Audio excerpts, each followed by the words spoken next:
First, I want to say that I hope, Mheshimiwa Raila, you are not referring to me as a bourgeois.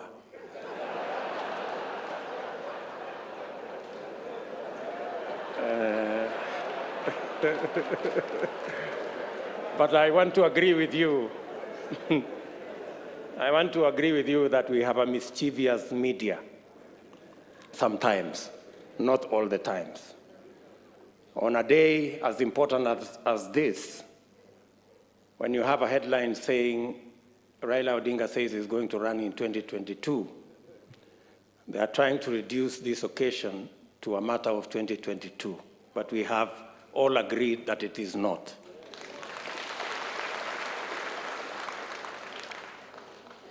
But on the same media, the same headline, they have said that William Ruto is coming to meet demons at Bomas.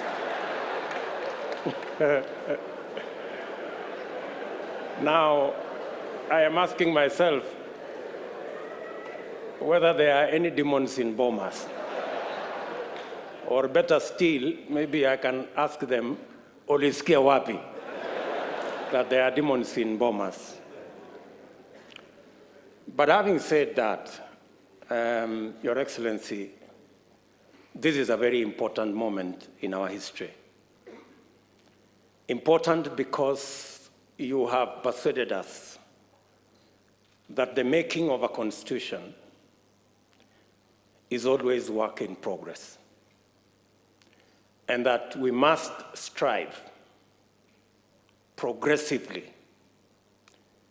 to have a negotiated constitutional settlement, or to arrive at a place where we are all working together, building consensus. And I share fully with those sentiments. I know even as we are having this meeting and this launch of this report of the Building Bridges initiative, Your Excellency, you have persuaded us that this is a moment to look at our Constitution and to find progressive amendments to our Constitution. There are those who believe, yes, it's a constitutional moment, but to progressively implement the 2010 Constitution. Civil society and others think so.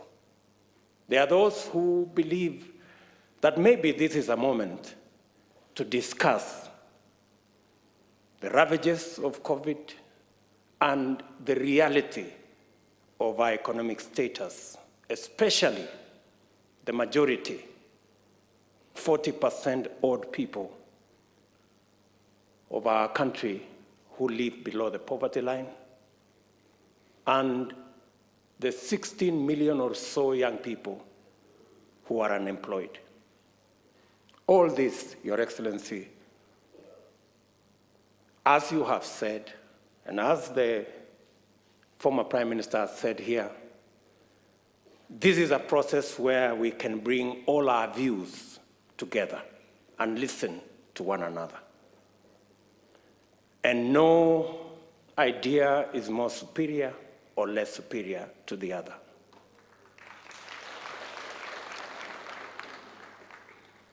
Let me say we have a civic duty, all of us as Kenyans, to engage in this process.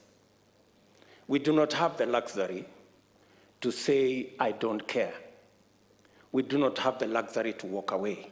In any case, it is said that the punishment given to good people who don't participate in the politics and governance of their country, the punishment given to them is to be ruled by fools. I don't think any one of us here wants to be ruled by fools. That's why we must participate in this process. And it's our civic duty to do so. The BBI process has given us a raft of proposals for us to see, to interrogate, to improve.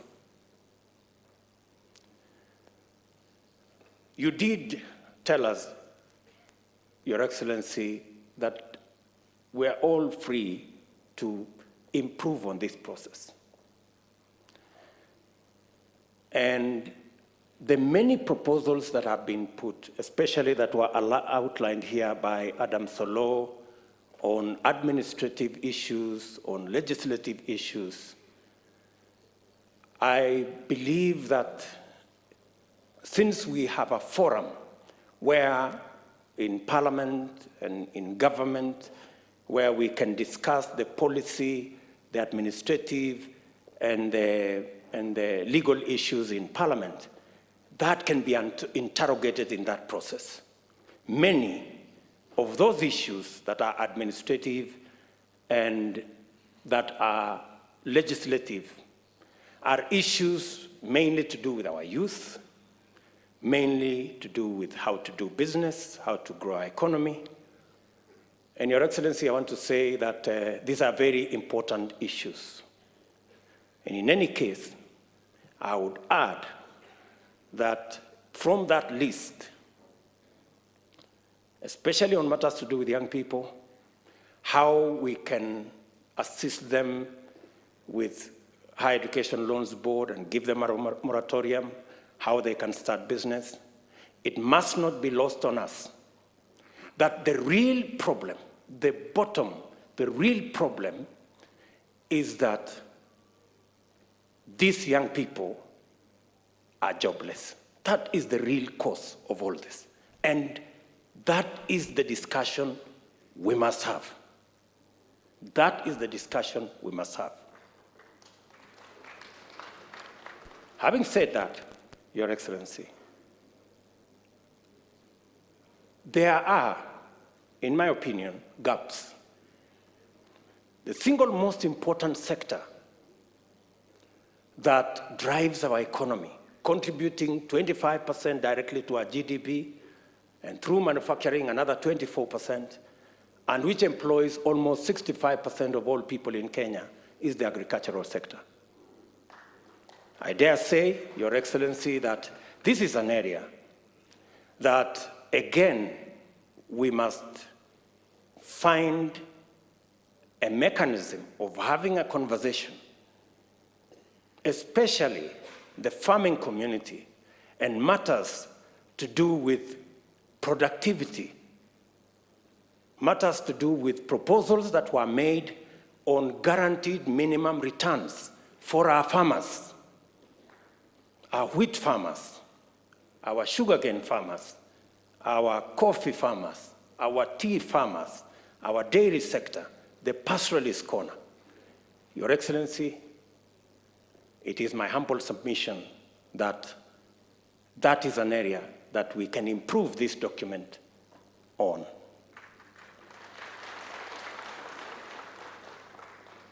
I have heard many speakers say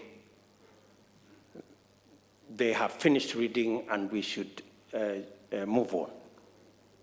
We are not all at the same level when it comes to reading. Scientists like myself, we take a bit long because we interrogate things and we want experiments and we do many things. So I would plead with the fast learners like Kalonzo Musyoka to bear with us just a bit so that we can all move together. And I agree with Kalonzo Musyoka that we should try and have a non-contested referendum if we will end up there. But, Your Excellency, let me just say 2 or 3 things before I conclude. On the matter of the judiciary, allow me to say there is huge space for us to have an improvement on the proposal that has been made. Access to justice is one of the biggest challenges that we had, and that is why the 2010 Constitution was promulgated. As we talk today, the judiciary, as per the requirements of the law, there should be a high court in every county. As we talk today, there are counties, almost 5 counties, that do not have a high court, and many Kenyans have to travel far to look for justice. As we talk today, though the law provides that there must be a court at least in every sub-county, there are 160 counties that do not have a court at all. And the problem is that the budget for the judiciary, we need to operationalize the judiciary fund that is already in the Constitution, so that the judiciary can establish more courts and the judiciary can hire more judges and more staff so that Kenyans can have access to justice. The recommendation that has been made to have an ombudsman appointed by the executive into the judiciary, in my respectful submission, is a derogation from the independence of the judiciary. And we must be careful. We must be careful about the independence of institutions. We are coming from a history where judges received telephone calls, where courts were held at night. We do not want to go there. On the matter of IEBC, let me say, on the matter of IEBC, the recommendations that I have read say that political parties participate in the appointment of commissioners to IEBC. My brother Raila Odinga is good at football. So let me try to ask, how fair will be a league where the referee is appointed by teams? And not all the teams, some teams. How fair will this league be? If you persuade me that you will end up with a fair game, fine. That's what I'm saying. So if you tell me it is okay for some players, for some teams, not all the teams participating, to appoint the referee, if that's what we are saying, I have my reservations. And I need to be persuaded, like many other Kenyans, that that is fair. On the third issue, you have heard me, I have heard you. And I think that is good progress. It's good progress.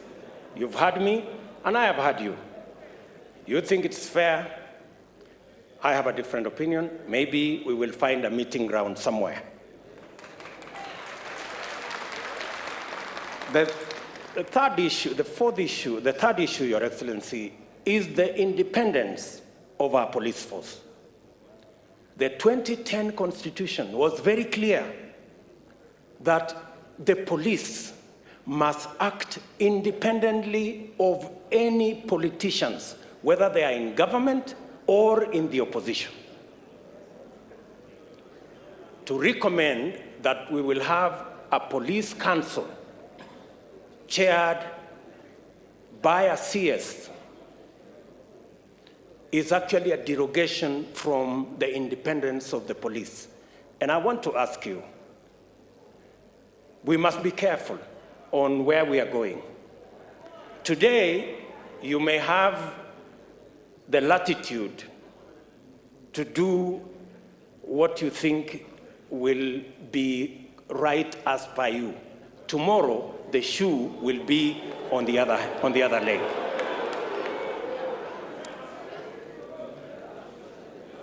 On matters to do with devolution, I agree that the increase to 35% is progressive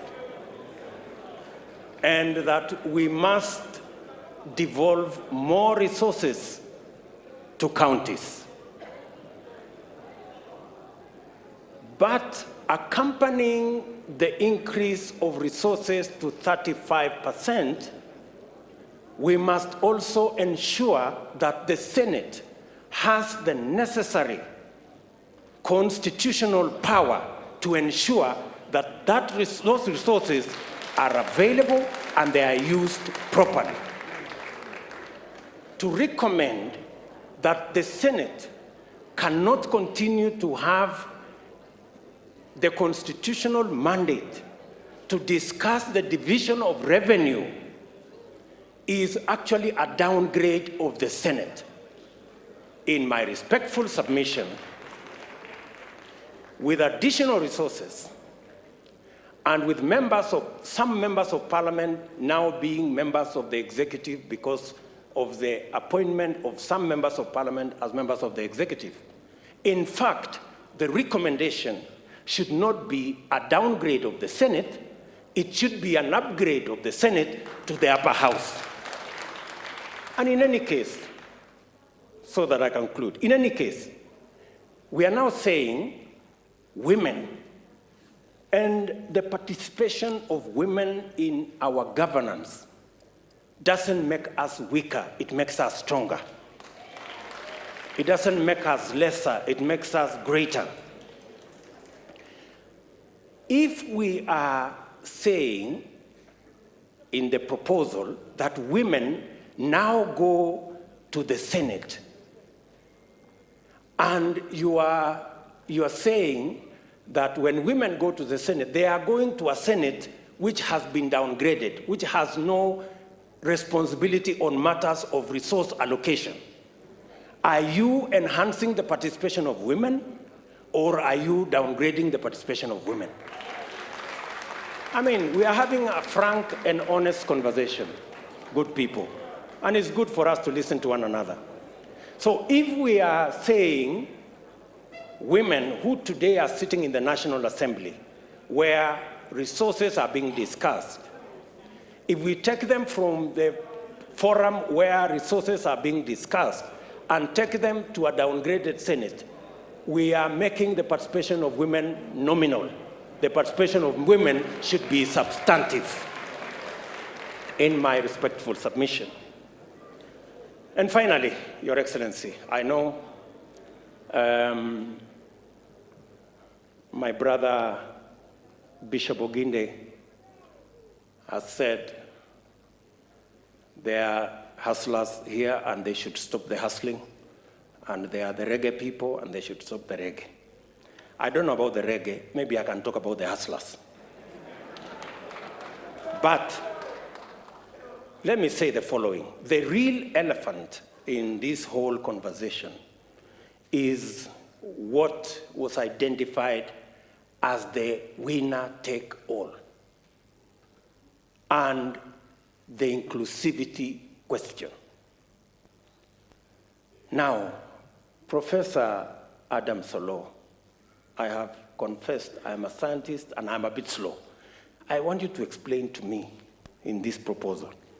You have said that in this proposal, we will have the president with his running mate, deputy president.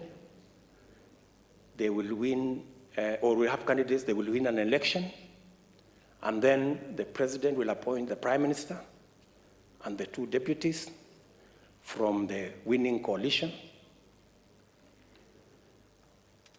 And then we will have the runner-up being the leader of opposition. Now, no problem, it doesn't matter who it is. I have no problem. You know, let us not personalize, there's no problem.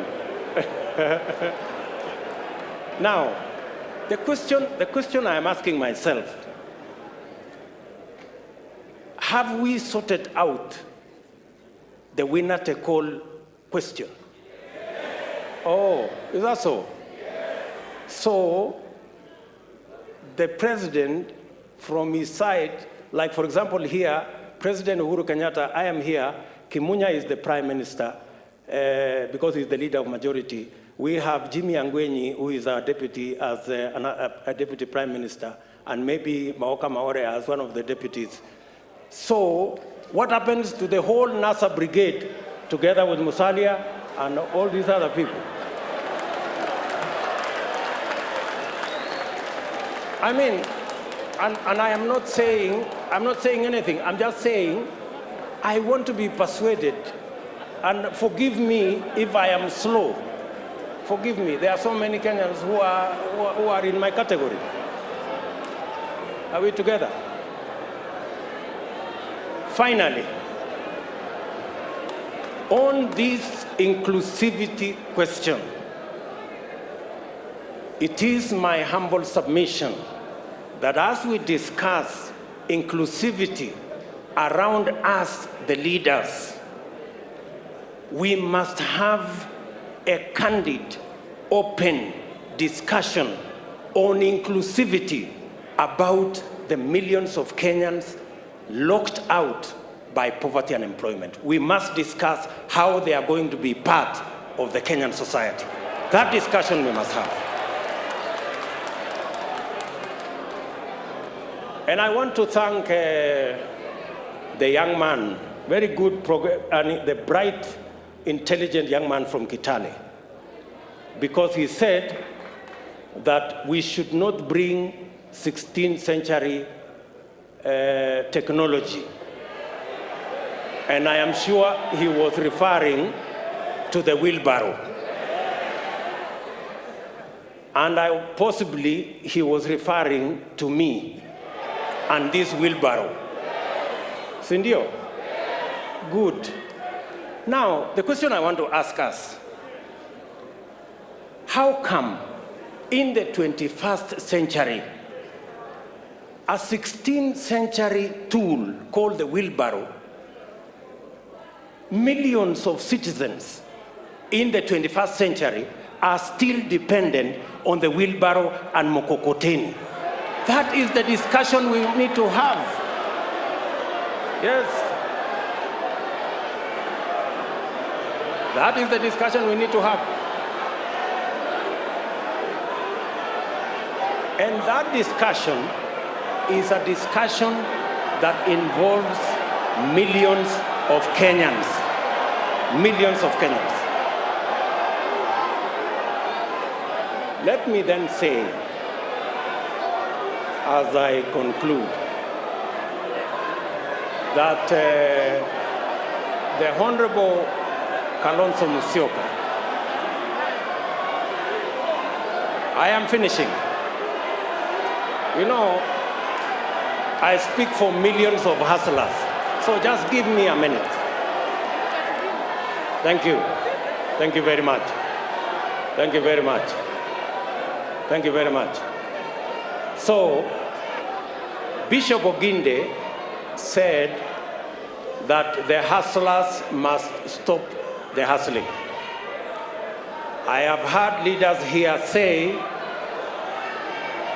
that as we discuss this conversation, we must not have an us versus them.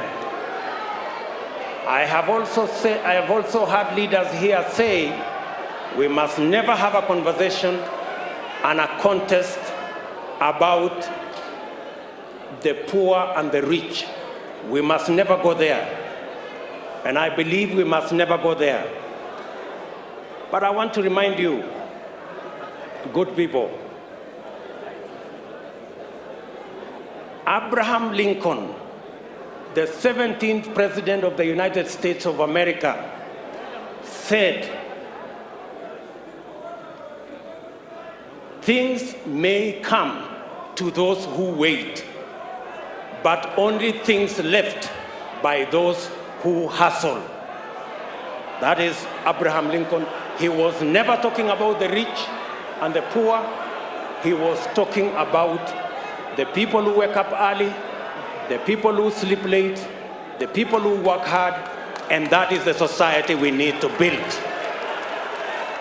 It is now my humble pleasure, ladies and gentlemen, to ask His Excellency the President of Kenya to make his remarks, and thank you very much for listening to me.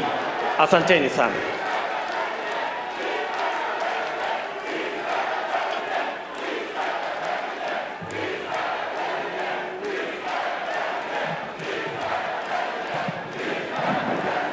Asante. Thank you very much. Thank you very much. Asanteni sana.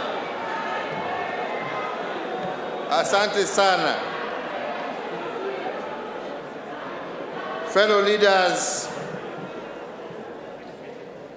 Fellow leaders gathered at this historic constitutional place of Bomas, and it is historic because many a time, as has been said, we have gathered here to discuss constitutional issues. Mimi nawasalimia nyote na nawashukuru kwanza kwa risala za birthday siku ya leo, na nasema asante.